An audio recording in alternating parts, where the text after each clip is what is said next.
हमारे साथ मौजूद है बड़ी साहब आबद ज़ुबैरी साहब, सदर सुप्रीम कोर्ट हैं, सायरा बानो साहबा, मारूफ सियासतदान और मेंबर पार्लियामेंट। बहुत शुक्रिया आपका ज़ुबैरी साहब। मैं पहले आपकी तरफ हाजिर होता हूँ। क्या लग रहा है, क्राइम तो यही बताते हैं कि अगर इससे ये सज़ा मुअत्तल भी होती है तो अगले केसेस तैयार होंगे, आपकी क्या राय है? बिस्मिल्लाहिर्रहमानिर्रहीम। बहुत शुक्रिया काजी साहब। मेरी बिल्कुल वही राय है जो आपने अभी दी कि अगर ये कल इनकी रिहाई भी होती है और जो इनकी सज़ा है वो सस्पेंड होती है तो ये किसी और मुकदमे में गिरफ़्तारी उनकी डाल दी जाएगी, दिखा दिया जाएगा। क्योंकि आपने देखा पहले भी उन्होंने पुलिस ने ATC से इजाज़त ली है कि इनको साइफ़र के उसमें किसी में गिरफ़्तार कर लिया जाए और GIT भी उनसे इन्वेस्टिगेशन करने पहुंची थी। तो मोस्ट प्रॉब्ली कि इनकी गिरफ़्तारी, क्योंकि यहाँ हमने देखा है पिछले दिनों यही होता है कि आप एक केस में आपको रिहाई मिलती है, बेल मिलती है, किसी और केस में पकड़ लिया जाता है, अगर नहीं हो तो MPO में बंद कर दिया जाता है। तो मोस्ट प्रॉब्ली रिहाई तो इनकी जबकि कानून के हिसाब से तो होनी चाहिए, लेकिन मुश्किल लग रहा है इससे जो हालात हैं। जी बड़ी साहब। बिस्मिल्लाहिर्रहमानिर्रहीम। अच्छा, मैं पहले तो आबद ज़ुबैरी साहब आइनी माहिर हैं, अल्लाह ने सुप्रीम कोर्ट बार का, और सायरा बानो साहब आजकल वैसे ही हीरो हैं। अब दोनों से पूछना चाहता हूँ एक सवाल, एक पॉलिटिशियन है, एक कानूनदान है। क्या ज़बरदस्ती किसी भी ज़ीरो को मीडिया के जरिए हीरो और या हीरो को ज़ीरो बनाया जा सकता है? ये बड़ी अलग सा सवाल है, मैं थोड़ा सा आप बीती बता रहा हूँ। जी सायरा बानो साहब। आप नहीं, अस्सलाम वालेकुम। बिल्कुल भी नहीं बनाया जा सकता कि जीरो को हीरो और हीरो को जीरो, ये कोई मूवी तो नहीं चल रही। और आप जबरदस्ती तो किसी से मोहब्बत भी नहीं करवाई जा सकती। तो ये ट्रेंड अभी खत्म होना चाहिए कि अगर कोई किसी की आंख का तारा होता है तो वो जरूरी नहीं कि वो हमारी भी आंख का तारा हो। अगर कोई किसी का राज दुलारा है तो वो मुझे राज दुलारा लगे। तो ये फैसला अवाम पे छोड़ना चाहिए। और जैसा कि 12 हमारे चीफ साहब ने कहा कि जो सेंटर ऑफ ग्रेविटी है वो अवाम है, तो फिर ये फैसला खुदारा अवाम के ऊपर ही छोड़ देना चाहिए कि अवाम किसको मुस्तरद करती है और किसको कबूल करती है। ये कबूलियत और मकबूलियत अवाम के बीच में ही होनी चाहिए, कहीं और नहीं होनी चाहिए। अच्छा आबद ज़ुबैरी साहब, आप फरमा रहे हैं कि बादियुल नज़र में सज़ा सस्पेंड हो जाएगी उस केस में आईनी तकादे पूरे नहीं किए गए।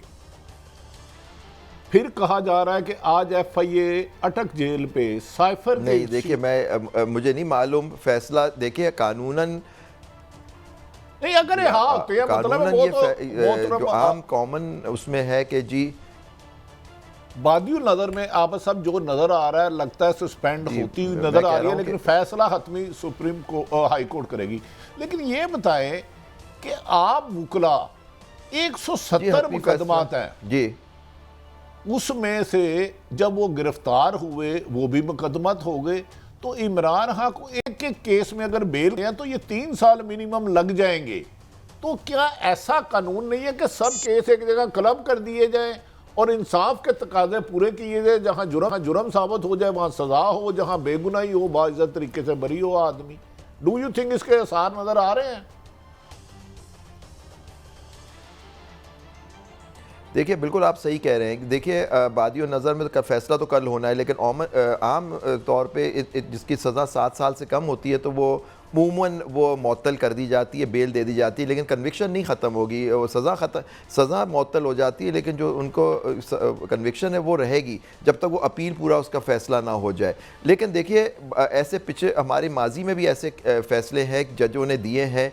आपको याद होगा हर पॉलिटिशियन, ख़ासतौर पर सिंध में, क्योंकि जहाँ से मेरा ताल्लुक़ है, कि आप देखिए कि वहाँ पिछले दिनों में मुख्तलिफ़ पॉलिटिशियन थे, ज़रदारी साहब और मुख्तलिफ़ लोगों पर हज़ारों मतलब थोक से मुकदमे बना दिए जाते थे और मुख्तलिफ़ लोगों पे, पॉलिटिशियंस पे। तो बाज़ दफ़ा हाई कोर्ट ने एक ब्लैंकेट ऑर्डर दिया कि जी जो भी जिस तरह के केसेस हैं उनकी गिरफ़्तारी नहीं होगी, अगर गिरफ़्तारी करनी है तो पहले हाई कोर्ट से आपको इजाज़त लेनी होगी। तो यहाँ इनके वकला को यही कोशिश करनी चाहिए कि इस तरह का ऑर्डर लें हाई कोर्ट से कि जी इन पे मुख्तलिफ़ केस हैं। आप देखिए कुछ केसेस इनके आप आप देखें कि ये जेल में थे और कुछ केसेस इनके जो बेल बिफोर अरेस्ट थे वो कोर्ट ने वो वापस ले लिए कि मतलब कि उनका वो पेश हो नहीं सकते थे, वो जेल में थे।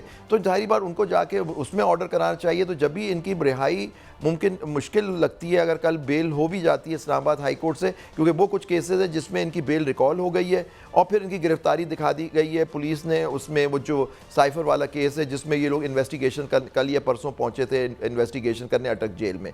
तो देखिए बिल्कुल ऐसा है कि इस तरह के जो पॉलिटिकली मोटिवेटेड केसेस होते हैं उसमें हाई कोर्ट से बाजी में लाहौर हाई कोर्ट ने भी और मुख्तलिफ कोर्ट्स ने इंटरवीन किया है, कहा है कि जी आप जो भी केसेस हों उसमें गिरफ्तारी नहीं होगी हाई कोर्ट की इजाज़त के बगैर। तो इस तरह के ऑर्डर की इनको कोशिश करनी चाहिए कि जी इतने मुकदमे हो गए, ये इंसान के लिए मुमकिन नहीं है कि एक वक्त में एक जगह आज यहाँ हो कल वहाँ, पूरे मुल्क में केसेस बना दिए गए।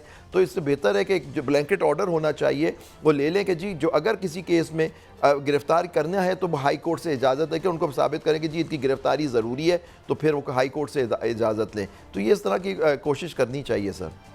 अच्छा सहरा बानो साहबा, इस वक्त पाकिस्तान के तूलो अर्ज में शहर हो या गांव हो कस्बा हो, हर तरफ एक ही दुहाई है, महंगाई ही महंगाई है। बिजली के बिल लोग जला रहे हैं, बिजली के बिल ना देने का कह रहे हैं कि हम नहीं देंगे।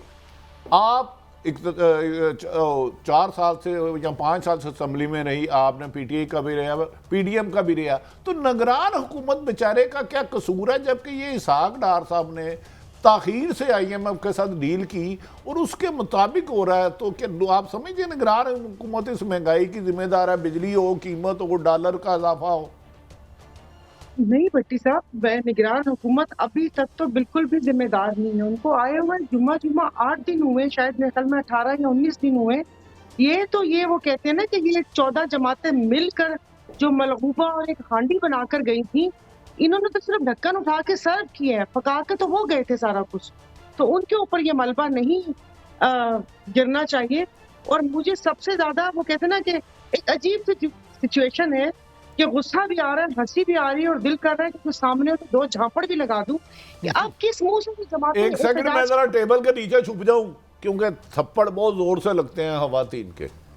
आप इन जमातों को देखें, कल जेयूआई का केपीके में एक जांच था, तो वो 16 महीने से क्या कर रहे थे? 16 महीने से इन्होंने क्यों नहीं कहा कि ये आपकी बिजली की मद में जो ये चीजें हैं या हम इन चीजों को सही करें या कुछ करें हम।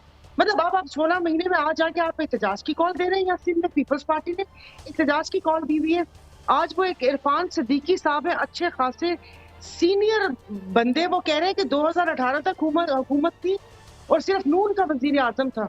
नून का वजीर आजम तो एहसन इकबाल और ये राणा साहब और बाकी राणे थे खाजे, वो कौन सी? तो ये 16 महीने क्यों आए? क्या इनको नहीं पता था कि ये खजाने की ये हालत है और मुआहदे ये हुए हैं? आज ये बैठ के मुआहदे हमें बता रहे। पहले तो इनकी प्रेस कॉन्फ्रेंस नहीं खत्म होती थी, असेंबली में कोई सवाल पूछो तो 10 मिनट ये पिछली गवर्नमेंट को बुरा भला कहने में, 10 मिनट अपनी खूबियां गिनवाने में और 2 मिनट का सवाल देते थे, वो भी आंखें सॉकेट से बाहर और मुंह से झाग निकलते हुए ये जवाब देते थे। अब ये किस मुंह से किसके ऊपर इल्जाम दे रहे हैं? और मुझे भी ये सारा कुछ तो आई एम सॉरी ये प्लांटेड लग रहा है कि अब जब आपने इख्तियारात अपने हाथ से दे दिए, सदर से लेके इलेक्शन उसका लेके आपने इलेक्शन कमिश्नर को दे दिया, 90 दिन की दुहाई दे रहे हैं। पहले तो मेरा सवाल है इनसे कि 90 दिन क्यों हुए, 60 दिन क्यों नहीं?